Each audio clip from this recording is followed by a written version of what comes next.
मैं कहना ये चाहता हूं, ये सवाल देखिए, हमारे देश में एक बड़ा मधुर गीत है, दे दी हमें आजादी बिना खड़क बिना ढाल, साबरमती के संत तूने कर दिया कमाल। मैं महात्मा गांधी जी की तहे दिल से इज्जत करता हूं। वो संत थे, लेकिन वो सच बोलने वाले थे, और भगवती कृपा से अगर आज वो जीवित होते तो वो खुद बोलते कि ये मेरी वजह से नहीं हुआ, जिसकी वजह से हुआ उसको आपने जिंदा गाड़ दिया, दफना दिया। अब समझ रहे हैं मैं क्या कह रहा हूं? आपने गाड़ दिया। You are guilty, I am guilty, all of us are guilty.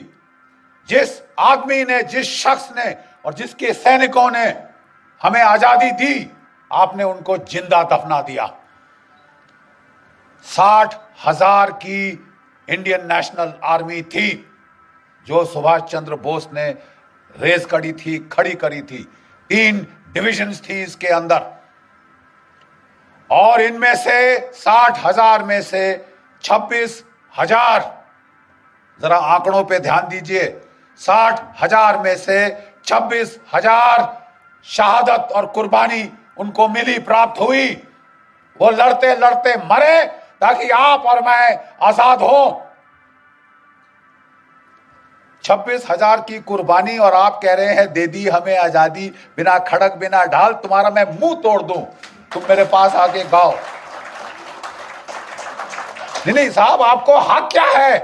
वो 26,000 जो हमारे परिवार, जो वहां जिनके घर में मातम बना है, आप उसको भुला सकते हैं कि हमने साहब लाठी खाई, हम प्राइम मिनिस्टर बनेंगे, हम क्या कहते हैं, होम मिनिस्टर बनेंगे? अरे लाठी तो मेरी भैंस भी खाती है साहब, मेरे गांव में वहां लाठियां पड़ती हैं। अब उसको कल हम हर भैंस को यहां बिठाएंगे क्या? भैंसासुर बनाएंगे किसी को? देखिए साहब, ये दुख की बात ये है। बोले साहब, बख्शी साहब, गड़े मुर्दे क्यों उखाड़ रहे हो? आज की बात करो ना। Where you are going depends a lot on where you came from. आप कहां जा रहे हैं, हम कहां जा रहे हैं, बहुत हद तक मुनस्सर है हम कहां से आ रहे हैं साहब। किस मोड़ से हमने ये गांव का राह पकड़ी, ठीक है? और इसके लिए अपने अतीत को याद करना जरूरी है, क्योंकि हमारे अतीत में छुपा हुआ एक बहुत बड़ा धोखा है, एक बहुत बड़ा धोखा है। पहले हमें कहा जाता था साहब, आप कहते हैं कि बोस ने आजादी दिलवाई, क्या प्रूफ है आपके पास? तो रंजन बोरा की जो हिस्टोरिकल जर्नल ऑफ इंडिया के अंदर एक आर्टिकल है जिसमें इसको साइट किया गया है। मजूमदार की एक किताब है जिसमें इंटरव्यू साइट किया है कि साहब ये Clement Attlee, Lord Clement Attlee, prime minister of England 1945, अगस्त 1945, 1950, जिसके समय ये ट्रांसफर ऑफ पावर हुआ। मैं आजादी नहीं बोल रहा, हैव यू गॉट मी? मैं आजादी नहीं कह रहा साहब। जिसके सामने ये, जिसके समय में, जिसके कार्यकाल में ये ट्रांसफर ऑफ पावर हुआ, उसने खुद बात करी जस्टिस पीबी चक्रवर्ती से, ठीक है? और उसने कहा, जो सुब्रमण्यम स्वामी जी ने आपको अभी सुनाया, कि साहब आपने भारत क्यों छोड़ा? 1942 की क्विट इंडिया मूवमेंट, अंग्रेजों भारत छोड़ो आंदोलन तो फेल हो चुका था। 45 में आप विश्व युद्ध जीत चुके थे, आप तो 30 मार कहां थे उस वक्त? आप साहब इतनी जल्दी उड़नछू क्यों है? उसने बोला 3 शब्द, Indian national army, Subhash Chandra Bose. 3 शब्द। लेकिन वो भी देखिए साहब, शातिर, लीगल दिमाग, उन्होंने वहां नहीं छोड़ी बात। नहीं तो फिर साहब मुझे ये बताइए कि महात्मा गांधी की freedom, non violent freedom struggle का आपके जाने पे क्या इंपैक्ट था? वो कहते हैं, and I quote, Attlee's face twisted into a sarcastic smile as he spat out the words MINIMAL, minimal। ये कौन कह रहा है साहब? जिसने ये फैसला लिया, जिसने ये हस्ताक्षर किए। उससे बड़ा कोई चश्मदीन गवाह आप ढूंढ सकते हैं तो बता दीजिए। लेकिन हमें बोला गया साहब नहीं नहीं नहीं नहीं नहीं, बख्शी साहब, if you are a historical scholar, how can you, ये तो टर्शियरी एविडेंस है।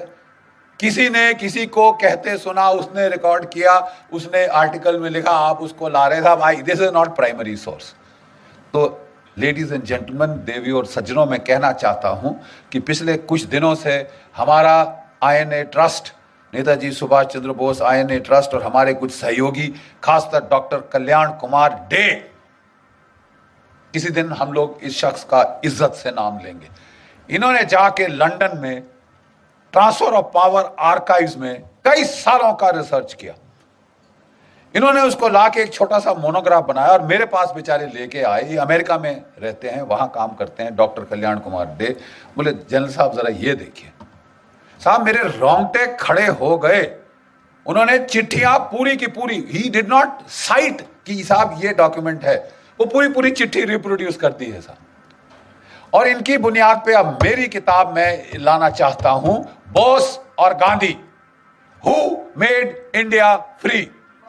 दो टूक शब्दों में साहब हो जाए, फैसला हो जाए। शास्त्रार्थ का हमें शौक है इस देश में, तो जरा साहब एक बारी बैठ के फैसला हो जाए, बोस और Gandhi, who made India free. और अब हम आपको दिखाएंगे जो हमारे पास डॉक्यूमेंट्री एविडेंस है। इस प्रोसेस में उनके साथ मिलकर हमने कहा पहले आइडेंटिफाई करिए कि अंग्रेज सरकार में कौन की डिसीजन मेकर्स थे जिन्होंने भारत की आजादी पर जो है फैसला लिया। मेरे पास वैसे स्लाइड्स भी है, लेकिन मैं जबानी आपको बोल दूंगा, समय नहीं व्यर्थ करूंगा। पहला चश्मुद्दीन गवाह, पहला एक्टर लॉर्ड क्लेमेंट एटली, जिसकी मैंने बात अभी करी है। ठीक है साहब। लंदन में Pethick Lawrence, secretary of state for India. Simon Cripps, वो क्रिप्स मिशन वाला, वो उस वक्त ट्रेड का सेक्रेटरी था, बट उसने भारत के इसमें बहुत भारी रोल अदा किया है। न्यू दिल्ली में आइए, viceroy, viscount Wavell, field marshal Wavell, जो कि वॉयसरॉय था और पहले इंडियन आर्मी का चीफ था। ये चश्मुद्दीन गवाह, क्रिटिकल डिसीजन मेकर। उसके बाद आई एम जस्ट कमिंग। उसके बाद फील्ड मार्शल लॉकिनले, he became field marshal in this thing. उस वक्त commander in chief, longest serving British Indian army officer, पूरी सर्विस ये ब्रिटिश इंडियन आर्मी की फौज में उसकी थी। दिल्ली में ये दो क्रिटिकल जो थे वो डिसीजन मेकर्स थे। ठीक है साहब। होम सेक्रेटरी मूडी शूडी है वगैरह, ये क्रिटिकल, ये जर्नल थे दो, एक दोनों फील्ड मार्शल, सॉरी दोनों के दोनों फील्ड मार्शल बन गए। Governors of the various states of British India, governor of Bengal, governor of North West Frontier Province, governor of Punjab. जब नवंबर 1945 में साहब आईएनए की ट्रायल्स के बाद बवाल खड़ा हुआ इस देश में, बवाल। ठीक है साहब। गदर फैल गया, क्राउड्स, लाखों के क्राउड्स कलकत्ता में निकले। गवर्नर वेस्ट बंगाल रिपोर्ट देता है, हमने फायर खोला, भीड़ थोड़ी देर तक वेवर हुई, फिर दोबारा हमले पे आ गई। अपने लाशों को उठा के साइड करके वो फिर हमले पे आ गए। हमने पहली बार भारतवर्ष में देखा है ये होता हुआ। The crowds would not stop, even when fire was open the crowds did not stop. इस तरह का बवाल, वहां पे मरो या मारो की जो ये जो हिंसा की जो लहर फैली थी। ठीक है साहब। उस वक्त के हम आपको इस किताब में पूरे के पूरे जो है वो letters from Lord Wavell, from viscount the Wavell to the prime minister of England, ठीक है साहब, to his majesty the king, ठीक है साहब, और जो वहां सेक्रेटरी ऑफ स्टेट, उसको जो उन्होंने वहां पे भेजे जो लेटर्स, हम आपको पूरे के पूरे पढ़वाएंगे साहब। और उसके बाद अगर आप मतलब कोई एक गधा है जिसको यह समझ नहीं आएगी कि साहब अंग्रेज गए तो गए क्यों। देखिए साहब, कल्याण डे साहब ने अपनी किताब जो है वो शुरू की है गांधी जी से।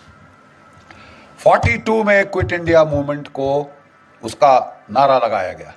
क्या आप जानते हैं कि उस वक्त कांग्रेस वर्किंग कमेटी में आजाद, मौलाना आजाद, नेहरू, इन सब ने कहा था साहब मत करो, अभी अंग्रेज लड़ रहे हैं, अभी उनका साथ दे दो, बाद में वो बड़े खुश होके हमको हमारी भिखारी की टोकरी में, हमारी पिटारे में वो डाल देंगे आजादी एज ए गिफ्ट।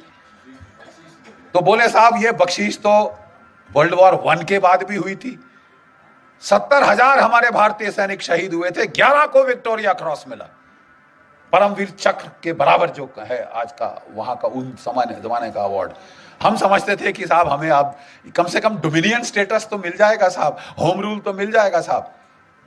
पंजाब जहां से मैक्सिमम आर्मी उस वक्त की गई थी, वहां पे जनरल डायर ने फायर खोला और 1000 मार दे, 1-1.5 हमारे जो है हिंदुस्तानी मार डाले। ये गिफ्ट था ब्रिटिश एम्पायर का, ये ग्रेटिट्यूड था ब्रिटिश एम्पायर का।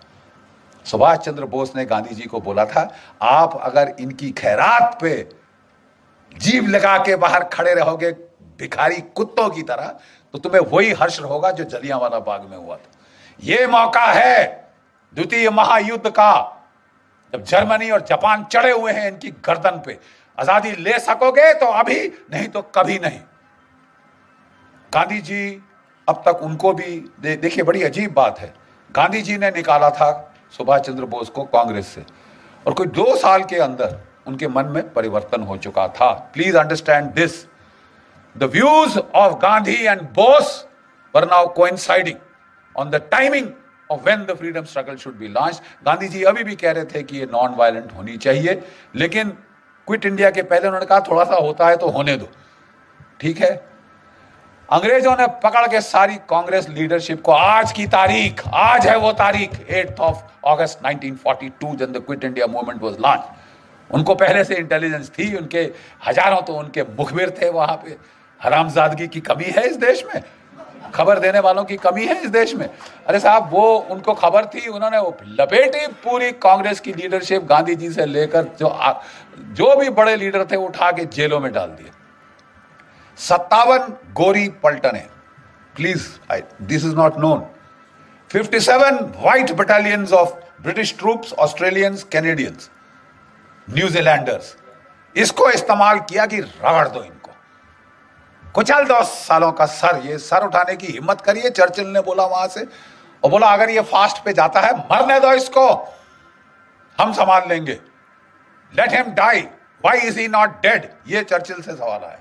बेचारों ने फास्ट किया, सब कुछ किया, उन लोगों ने बोला गांधी जी अब रहने दीजिए, ठीक है, ये अब वो सोल फोर्स का जमाना नहीं। और साहब इनको निकाला गया जेल से 44 के जुलाई के अंदर, 44 की जुलाई में निकाला गया, जबकि जापानी फौज हार चुकी थी। INA वहां पे इम्फाल कोहिमा की बैटल पराजय हो चुकी थी। अब इनकी सांस में सांस आई, इन्होंने गांधी जी को निकाला। गांधी जी ने कई सारे इंटरव्यू दिए आने के बाद, जो collected works of Mahatma Gandhi से हमने चैप्टर 1 में प्रोफेसर साहब हमने डाले, वो टूट चुके थे बेचारे। अंग्रेजों ने क्या किया क्या नहीं किया भगवान जाने, जेल के अंदर वो टूट चुके थे, इन हेल्थ, इन स्पिरिट। उनको मेडिकल ग्राउंड्स पे बाहर निकाला गया था, ठीक है। और उन्होंने कहा कि देखिए, जब उन्होंने क्विट इंडिया मूवमेंट लॉन्च की थी, पूरी कांग्रेस वर्किंग कमेटी ने अपोज किया था। Gandhi had said no, it will be done, it was done. जब वो निकल के बाहर आए, कहते मेरी कोई अब अथॉरिटी नहीं है, मैं अब कुछ नहीं हूं कांग्रेस में, जब मैं जेल गया मेरा सब पोजीशंस खत्म हो गई। ये उनके शब्द हैं, ये उनके शब्द हैं। और इसके चलते मैं किसी को नहीं कह सकता सिविल डिसोबीडियंस मूवमेंट करो। एक अंग्रेज पत्रकार ने पूछा, तो अगर कल आपको वायसराय साहब बुलाते हैं तो आप क्या कहेंगे? मैं गवर्नमेंट के वॉर एफर्ट में उनकी सहायता करूंगा। डिफीट, टोटल, खत्म, खलास, फिनिश। आपकी जो नॉन वायलेंट मूवमेंट थी साहब, वो कुचल दी थी अंग्रेजों ने by use of brutal force, ठीक है साहब। और ये मिरेकल कैसे हुआ? उन्होंने, अंग्रेजों ने एक और जलियांवाला बाग करना चाहा, साइकोलॉजिकल जलियांवाला बाग। अब तो हम जंग जीत गए हैं, हिंदुस्तानी कुत्तों, अब तुम्हारा नाक रगड़ेंगे, सबके सामने दिखाएंगे क्या है तुमने हिमाकत करी ब्रितानवी हुकूमतें, क्या मलिकाए हिंद के खिलाफ अपनी आवाज उठाने की, अपनी तुमने हिम्मत करी हथियार उठाने की। तुम्हारा वही हश्र होगा जो 1857 के बाद हुआ था। तुम्हारा वही ट्रायल होगा जहां बहादुर शाह जफर का ट्रायल लाल किले में हुआ था। तुम्हारी नाक रगड़ेंगे, यू ब्राउन डॉग्स। तुमने श्वेत लोगों के खिलाफ तुमने हिमाकत करी। और तब उन दिनों, जैसे मैं बताता हूं, आपके सारे जो है क्या कहते हैं जिमखाना क्लब्स और ये जो क्लब्स थे, बाहर बोर्ड लगा होता था, अगर आपको कोई शक है Indians and dogs not allowed. भारतीय और कुत्ते अंदर नहीं आ सकते, और आप ये सह रहे थे, और आप अपने वो ले रहे थे वहां से उसी सरकार से खिताब, राय बहादुर, फलाना बहादुर, ये बहादुर। बकवास, डरपोक कौम जिसमें लड़ने की क्षमता नहीं, और बड़ी बड़ी बातें करते हो, उसके बाद फलसफा और फिलॉसफी झाड़ते हो। 800 साल तुम्हारी ऐसी तैसी हुई है, एक के बाद एक आताताई ने आके तुम्हारी तबाही कर दी, तुम्हारे मंदिर तोड़ दिए, तुम्हारी नालंदा जलाई तो 3 महीने जलती रही, और वो सब तो छोड़ो, सोने की चिड़िया सारा सोना उठा के सेंट्रल एशिया पहुंचा दिया, और उसको तो भी रहने दीजिए।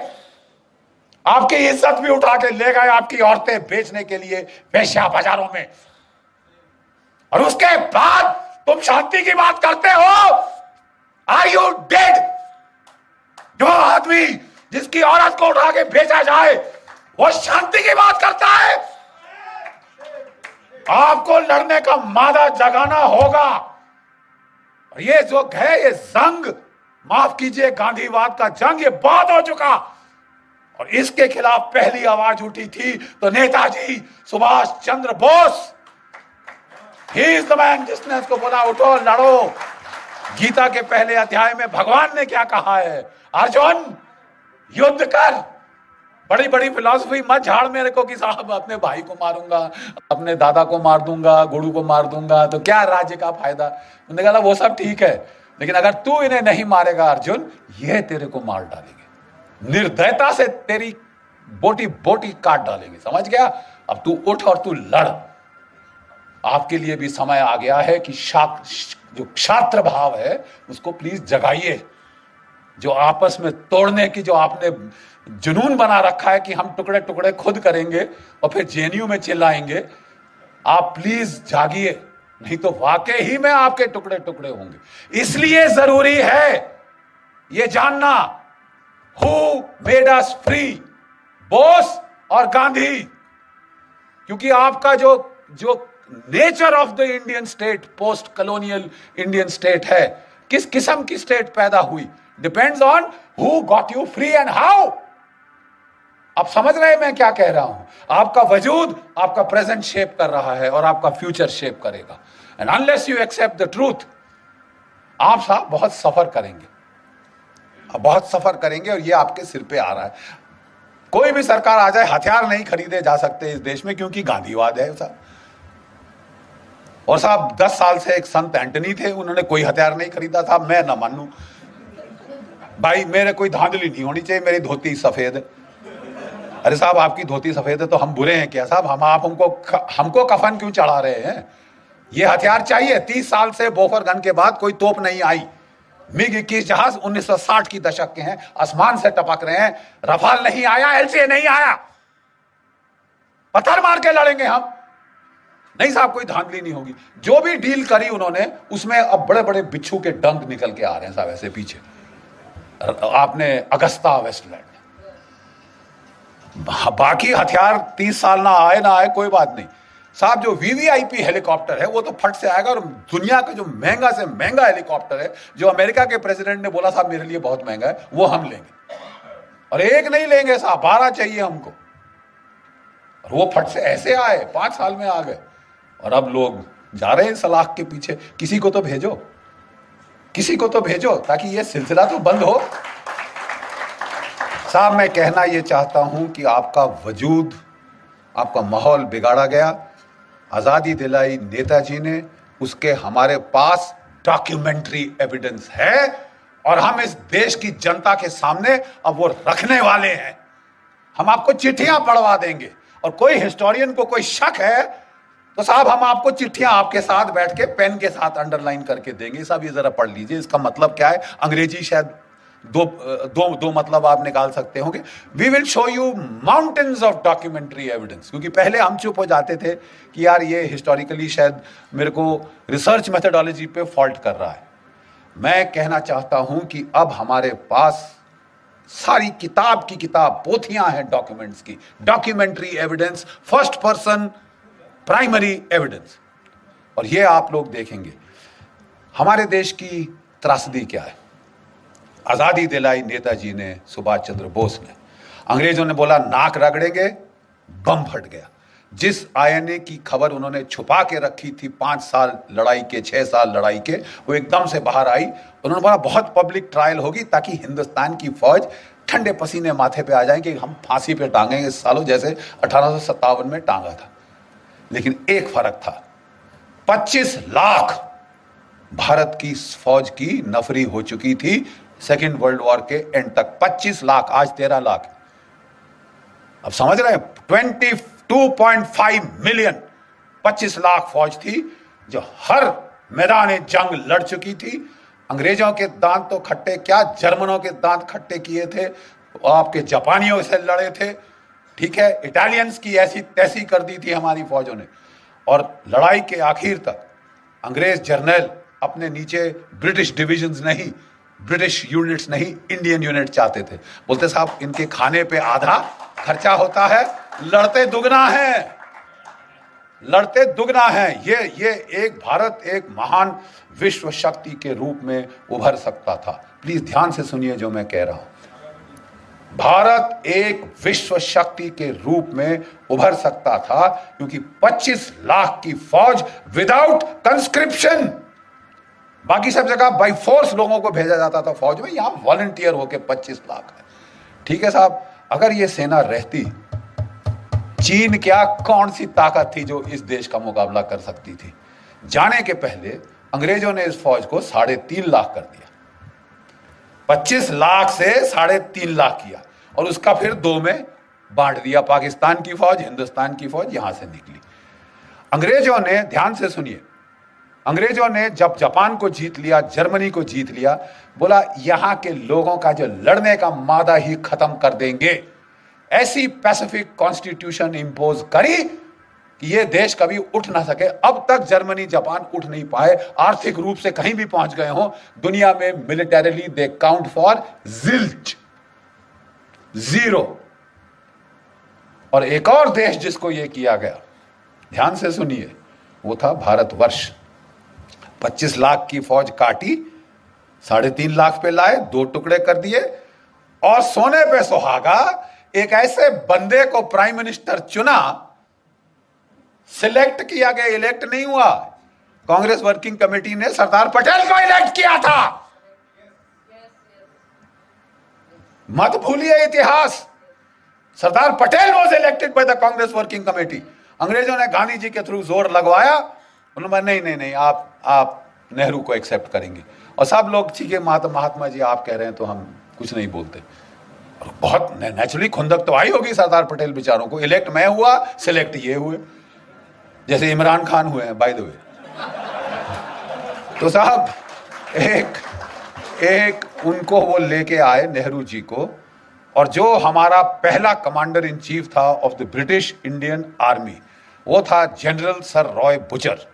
उसने कहा मेरा नया बॉस आया है, तो अच्छी नई वर्दी निकाल के, बूट चमका के, टोपी डाल के, बेचारा फाइल पकड़ के आया, केन नेल के आया, सैल्यूट किया अपने प्राइम मिनिस्टर को, नौकरी तो बनानी होती है साहब, तो सैल्यूट करके आया साहब। बोले हाँ जी क्या लेके आए जनरल साहब? तो बोले कि साहब ये expansion and modernisation plans of the Indian army. General, I don't need an army, this is a peaceful country, I only need the police, who needs you, get out. इस बेचारे जो general Roy sir Roy Bucher था, उसके चेहरे पे जो भाव आया उस वक्त, ये प्रधानमंत्री है। जब वो ऑफिस के बाहर आया तो किसी उसके जूनियर एडीसी ने पूछा सर क्या हो गया, you seem to have seen a ghost. तो वो कहता कि जी ऐसा ही कुछ है। कहता अच्छा मैं तो जा रहा हूं, अभी इनको संभालने दो अपना। अगर सरदार पटेल ना होते आपकी फौज डिसबैंड कर दी गई होती। Do you know this? 2 चीजों ने आपको बचाया, एक पाकिस्तान ने, एक सरदार पटेल ने। पाकिस्तान ने हमला कर दिया, उन्होंने नहीं इंतजार किया, उन्होंने शांति के नारे नहीं लगाए, लेकिन जो कुछ भी आप कह दो, उनमें इतनी तो शर्म थी कि आजाद पाकिस्तान का जो पहला गवर्नर जनरल था वो एक मुसलमान था, जिना। और हमारा कौन था? Lord Louis Mountbatten. प्यार था साहब, इश्क इश्क इश्क था। लेडी माउंटबेटन को दूर थोड़ी ना जाने दिया जा सकता है, तो बस आप रहिए साहब। अरे यार हम मर गए, 26,000 हमारे शहीद हो गए इनको निकालने के लिए, और तुम यहां रोक के वो खानदान को यहां रोक के हमारे ऊपर राज कराने के लिए बिठा रहे हो। और जब पार्टीशन की रॉयट्स हुई तो इन्होंने उसको बोल दिया एक मीटिंग में, you please handle. Are you sure you are the prime minister? वो भी सरकास्टिकली बोला Mountbatten, Jawaharlal you are the prime minister, you want me to take charge? नहीं नहीं जी, हमारी तो यार ये तो हाल है।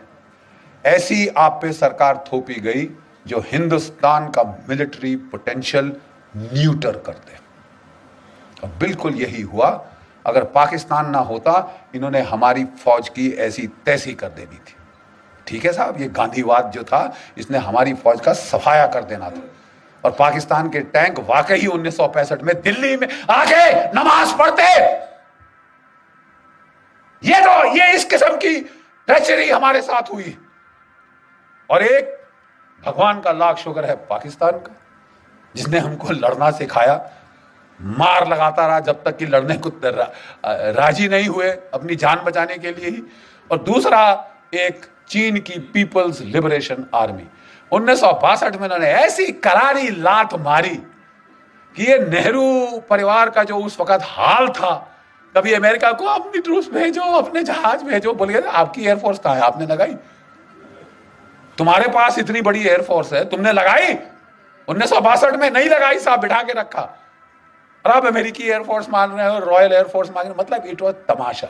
थैंक गॉड 1964 में वो अल्लाह ताला को प्यारे हो गए, भगवान उनकी आत्मा को शांति दे और हमें बख्शा। और 10 साल में ये देश रीमिलिटराइज हुआ। 65 की लड़ाई में हमने पाकिस्तान के साथ ड्रॉ हुआ, let's not be beat around the bush, ठीक है साहब। और 71 तक हमारे जर्नल, हमारे लड़के सब सीख चुके थे और पाकिस्तान के 2 टुकड़े कर दिए।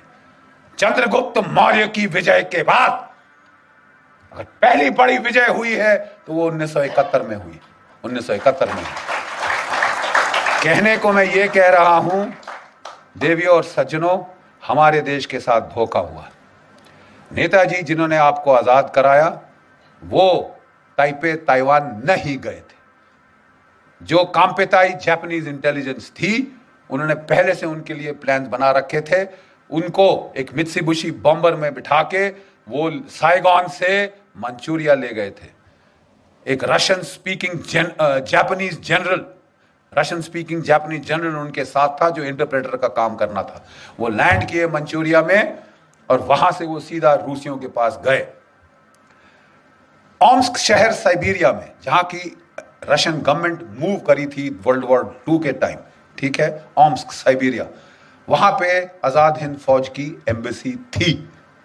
अब जानते हैं वहां दूतावास था आजाद हिंद फौज का, ठीक है साहब। और वहां पे काटो कानो नाम का कोड नेम था उसका, वहां पे एम्बेसडर था। नेताजी सीधे उसके पास गए, जो सोना दिया था भारतीय मूल के लोगों ने वो साथ ले गए ताकि अगर नई फौज खड़ी करनी पड़े तो उसके लिए पेमेंट करेंगे। वहां रहे, 3 ब्रॉडकास्ट उनके यहां पे रिकॉर्ड हुए हैं।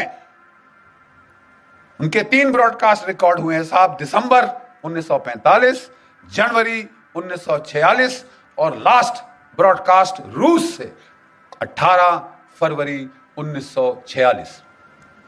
उसके बाद तब तक अंग्रेजों को बिल्कुल क्लियर पता चल गया था। अब तो रेडियो ब्रॉडकास्ट भी थे, एविडेंस लेके पहुंच गए स्टालिन के पास कि साहब ये तो हिटलर का साथ दिया इसने, तुम्हारा जानी दुश्मन, इसका कुछ करो। वो जॉर्जिन है ऐसा। अब वो था खुंदकी, सीधा लेज़नविस्की प्रिजन, सेल नंबर 45 साइबेरिया। यहां होम मिनिस्टर, होम सेक्रेटरी जो था मूडी अंग्रेजों का, वो लिखता है let him be where he is. ये लिखित है, मैं मुंह से नहीं कह रहा साहब, इट्स नॉट आपने मेरे को बताया, मैंने मेरी मम्मी को बताया, मम्मी ने मेरे पोते को बताया, direct written recorded evidence, let him be where he is. Hindustan में कोई जेल नहीं जो उसे रोक सके। हिंदुस्तान में पुष्पिंदर कोई जेल नहीं जो उनको रोक सकती थी अंदर, ठीक है साहब। और वहां पे उन्होंने सिर्फ एक चीज मांगी जो मेरी रिसर्च अभी तक मुझे बताती है, वी वांट टू इंटेरोगेट। हम नेताजी को इंटेरोगेट करना चाहते हैं। आप इंटेरोगेशन का मतलब जानते हैं? नहीं जानते तो यहां फौजियों से पूछिए, पूछिए इनसे इंटरोगेशन का क्या मतलब होता है। लेडीज एंड जेंटलमैन, कटु सत्य यह है कि उनको टॉर्चर करके मारा गया। और जो ये कहानी थी प्लेन क्रैश की, जो जापानियों ने छोड़ी थी डिसेप्शन के तौर पे ताकि अंग्रेज उनके पीछा ना करें, उसको अंग्रेजों ने उठाया। भाई जो मर चुका है वो चीख थोड़ी ना मारेगा। और आप और मैं, हम हाथ पे हाथ धर के बैठे रहे जब जिस इंसान ने आपको आजादी दी उसे यत्नाएं देकर प्लास्टिक का बैग्स आखिर में सिर पे लाके दम घोट के मार डाला गया हो। हम सारे इस मर्डर में शामिल हैं अपनी चुप्पी के मारे। और 70 साल के बाद भी आप चुप हो, लेकिन हम आपको चुप नहीं रहने देंगे।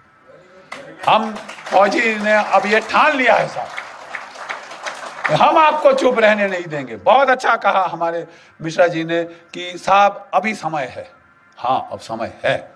सिंगापुर में 1943 में नेताजी ने आजाद हिंद सरकार की गठन करी थी, अपने नोट्स दिए थे, अपनी स्टैंप्स दी थी और ब्रिटेन और अमेरिका पे वॉर डिक्लेयर किया था।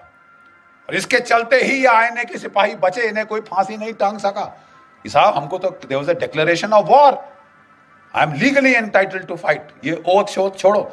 अब साहब हमें बताया जा रहा है, हमने बोला साहब प्लीज, 4 साल से मैं लगा हूं, गवाह हैं ब्रिगेडियर चिकारा साहब, 4 साल से मैं लगा हूं, कभी आर्मी चीफ, कभी रक्षा मंत्री, कभी ये कभी वो, कि भाई जो बेचारे बचे खुचे हमारे आजाद हिंद फौज के सेनानी हैं, रिपब्लिक डे पे आप उनको, जो परमवीर चक्र के विजेता आते हैं जीपों पे, हमारे इन वृद्ध सेनानियों योद्धाओं को ला नहीं सकते, उनकी आंखें गीली हो जाएंगी।